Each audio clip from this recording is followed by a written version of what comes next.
नानीबाई चिखली मतदारसंघाच्या विकासासाठी भाजप आणि राष्ट्रवादी काँग्रेस युतीच्या उमेदवारांना भरघोस मतानं विजयी करा असं आवाहन राजे बँकेच्या अध्यक्षा नवोदिता घाटगे यांनी केलं।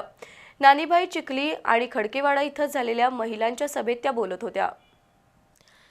भाजपा राष्ट्रवादी काँग्रेस युतीच्या नानीबाई चिखली जिल्हा परिषद मतदारसंघातील उमेदवार शिवानी भोसले यांच्या प्रचारासाठी चिखली आणि खडकेवाडा इथं महिलांच्या सभा झाल्या।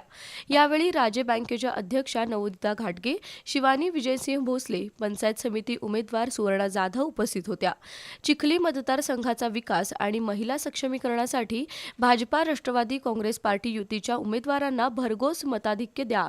शिवानी भोसले आणि सुवर्णा जाधव तुमचा विश्वास सार्थ ठरवतील असं नवोदिता घाटगे यांनी सांगितलं। यावेळी शिवानी भोसले आणि सुवर्णा जाधव यांनीही मनोगत व्यक्त केली। यावेळी सुजाता चाबुकस्वार, सुनीता पिसाळ, वैशाली जंगम, सुमन काईकडे, पूनम मुरगुडे, साधना जाधव, पूजा पाटील, शिल्पा पवार, शशिकला पवार, अर्चना त्रिंकावर, उषा पवार, सरस्वती चिखलीकर, लक्ष्मी कांबळे, अनिता धुबदाळे, संजीवनी कुंभार यांच्यासह महिला मोठ्या संख्येने उपस्थित होत्या।